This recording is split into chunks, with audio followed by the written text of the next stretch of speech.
Hello, everyone. Today we're going to talk about profitable business ideas. And I'm going to give you a list of 10 ideas that are actually quite easy to start with and that are actually profitable because they involve little to no cost or they have a good profit margin for them. So I'm going to be looking at here. I'm sorry because I have the list of the 10 ideas. I'm going to go talking about one by one. So first we have consulting and freelancing. I know that for most people they have a skill or an expertise that they do not know how to profit for if it's not in the form of actually getting a job that involves said skill.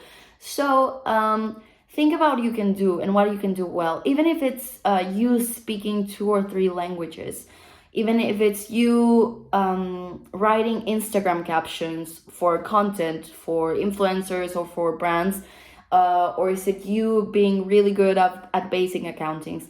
These are all things that you can put into an activity actually monetizable, that it's going to take you, yes, time, but a really low investment because you just need your skill set, your brain, probably a computer and some tools that are going to let you actually make this business profitable. And it's something that you can grow into. So if you start being really good at, for example, doing tax accounting for your friends or your family or people that you know, and you're really good at it, then the word will start to spread out that you are doing tax accounting and you can actually make it into a business. Of course, assuming that you have some accounting background and that is something that you can actually monetize because it's in your skill set. Again, you have web pages now or apps that are gig related. So you have freelancing websites like Upwork.com where you can put your skill set and people can offer jobs to you, or you can postulate your candidacy to a job opening based on your skill set. Again, it can be related to business, it can be related to engineering, technical, it can just be translation or writing descriptions or writing product reviews. Anything it's possible. A lot of people and a lot of brands and a lot of businesses often are looking for freelancers because they don't have the time, they don't want to hire someone for small gigs, so they're looking for this type of consulting per se. So you can be your own business, and I think that is the most easy way to gain a little money, and start maybe a business that could develop into something using just your knowledge and your expertise, and of course something that you're passionate about. So make sure to check it out. The second idea, it could be something related to IT repair or cybersecurity. Why do I mention this? Because again, this is a business that can have a high profit margin. So it can give you a low investment with a really high return. So if you have some skill sets in IT repair, it can be as simple as repairing a charger or repairing the screen of a phone, or working to take off the viruses of a computer. These are things that a lot of people do not know how to do and are always in high demand. So they're always going to be looking for someone to do these easy things for them, either because they do not comprehend them, because they don't want to go to the trouble of doing it.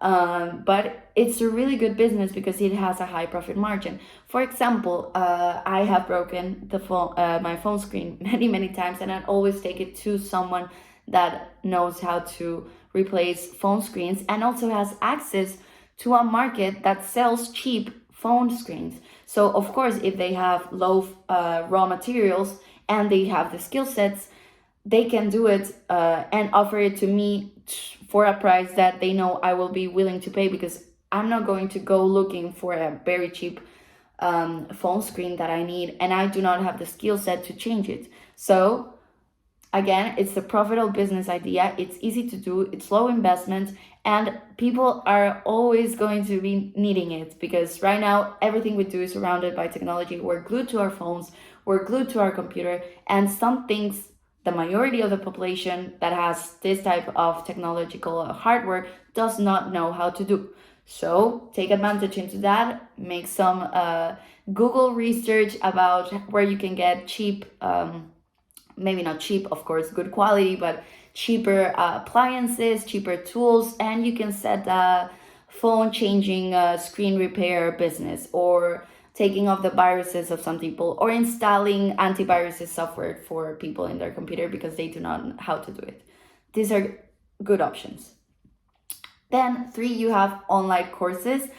This is another business that goes related to your skills and your expertise, but I think it's really easy and actually really fun. So with YouTube, with a lot of platforms like Zoom, a lot of platforms like Google Meet, etc. With the pandemic, we learned that we can actually deliver knowledge, an extensive amount of knowledge through the computer. So if you have, again, an expertise or something that you're really passionate about, either is how to do basic accounting, how to do basic financial planning for your business, how to do a logo, how to edit a video, etc. You can do a small course, offer it in a platform or in social network or however you want to market it. And you can do some PDFs, some activities, you can design it really well, go really into the pathology of your course. It's more of a project for you as well, so you can have all of this material already set and then just put it online, and it's going to be working for you. So each time a person registers and they pay the fee, you can just send them the material and done. Number 4, so we have research or marketing analysis. If you do not have experience in marketing, it's not going to be such a easy job for you per se, but it's a really interesting one because some brands and big companies actually want to do market research without investing thousands of dollars in it, either because they don't have the budget or it's a smaller project, etc. But it's something that they really need, and it's something that usually big companies invest a lot of money in. So for example, a small startup, a small brand approaches you and tells you, we're launching this new product. What would you think that the clientele or said market, said niche, like a university people are going to think about the product? And you can offer them for a fee, of course, for a price, to make a little research. Maybe it can be just surveys, it can be just an open table talk, like a focus group. It can be little tryouts of the product in a little specific part of the campus, etc. It can be anything you want, but the data is what's important for them and the analysis of the data. So if you have certain business acumen or even commercial acumen, you generate all of this data in the field, and then you process it or analyze it and maybe create some user personas for the brand and say, like, this is the type of client that you need to be aiming towards. And that is really valuable for a brand, especially if you're out there in the field or if you represent their niche market. So I really advise that you take some time and analyze what small brands, small startups, small product launching companies are there that are maybe looking for this type of services. Number 5 is any health-related catering or snacking business. So what we're seeing in the last years is a very health-conscious consumerism trend, and I do not think it's a fad. I really do believe this trend is here to stay as we get more conscious about what we eat, what we put in our bodies, the medicines that we consume, the any substance that we confuse, the amount of that we consume, and the amount of exercise we do, our mental health, well-being, etc. With all of this health consciousness, it translates deeply into what we consume as clients. So if you want to do a business that is catering or snacks that are probably vegan or gluten-free or sugar-free, or cater to diabetics, cater for the keto diet, cater for blah, blah, blah, related to health, it can have a really high profit margin because people sometimes with health are looking for really good quality ingredients. They're willing to pay a premium price for this. And also they're willing to pay premium price for something that is well done, well made, quality ingredients, well thought of, and that they did not have to cook themselves at home. So with everyday busy day-to-day lives, some people just want to know that they're consuming what's best for their health without taking an extra step. So they are willing to pay a premium for that. So this is a really good business venture to go in. Number 6, pet product industry. This is $1 billion industry that some people do not seem to comprehend how much of a good opportunity this industry represents. People right now, especially Gen Zs and younger millennials, do not wish or are not striving for the typical convenient family traditional type of life that old generations strive for. So sometimes they are not even wanting to get married or wanting to have children of their own. To each their own, but there is a higher trend, a growing trend of having pets instead of children or instead of a married life. So they're having pets as a companion, which I think it's great. It's amazing. Who doesn't love a pet? And the pet industry market realizes this, that people are willing to spend a lot of money to have their companions be happy, healthy, and even sometimes spoiled. So it's $1 billion industry. It's a really interesting one. And you can have a really great profit margin because you can even make snacks that are pure meat or pure vegetable with salmon, and you can find a way to produce these type of snacks and market it in a really healthy, organic way for your companions, for your pet companions, and people are going to want to pay for that. So it's a really interesting industry, and I really recommend that you guys check it out because I believe it's a really profitable business idea for a great cause. If you're passionate about animals, it's awesome. And I think there's a lot of room to play with because you can play with food for pets, you can play with medication for pets, even accessories for pets, toys, etc. So check it out. 8, financial services. So retirement plans. This is very interesting, and you do need to have some type of financial expertise, but you can approach a company that already does this and understand it and maybe start to recommend it to a small circle of friends. So a lot of countries right now do not offer the good retirement plan that they offered older generations that worked for their whole life. Or even some younger generations do not work for the same company their whole life and are not going to be able to access a good retirement plan that's based on antiquity in a company. So you can offer investing services. So if you already have some experience in investing, you can offer this type of services for your friends so that they give you money. Of course, you need to be very responsible. Contracts should be written for this type of things.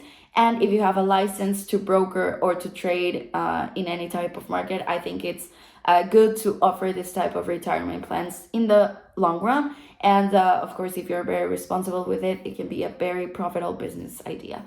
So you're basically investing with other people's money for their retirement plans in the future. 9, alongside with the pet product industry, a huge industry that people do not take into account nowadays is the storage, warehouses, and I'm actually going to add the number 10 already. So it's warehouses, storage for number 9, profitable idea business, and the 10, real estate and parking spots business. So for warehouses and storage, a lot of people are developing a lot of real estate, and that's actually a really profitable business idea, especially when it's just a lot of land in an underdeveloped place, because you have a lot of land that is just going to get higher in value. Land does not depreciate. A house can depreciate, of course, a construction can, but a lot will never depreciate. So it's a really good investment asset. And it's a really good way to make a commission if you're selling and buying this type of assets. But for some people, real estate is really inaccessible, while warehouses and storages and garages are more affordable, and you can offer them for leasing, for people to have their storage unit in, for businesses to have their distribution centers in, and they're going to pay a lot of money to have their stuff basically guarded there. So it's a really interesting industry, and I really do believe it's a profitable, easy business idea that you can get into. The number 10, as I mentioned, it's real estate that I talked a little about it, and the parking spots. So a little similar to the storage and warehouses spots. Parking spots is something that people do not really think about often, but in places with such a high population density like New York, Paris, London, etc., there is not a parking spot that comes with a public street. You have to find private parking spots and pay a fee to leave your car or motorcycle there. So it's a really interesting business if you have a lot of land, if you put a little house, guard, security, and you pay commissions for people to park there. Some people are going to be so fed up with the traffic and to look for a parking space that they're willing to pay the premium just to have this effort taken away from them. So there you have it, guys. 10 easy. Of course, not everything is super easy, but it's interesting, profitable, easy to start business ideas.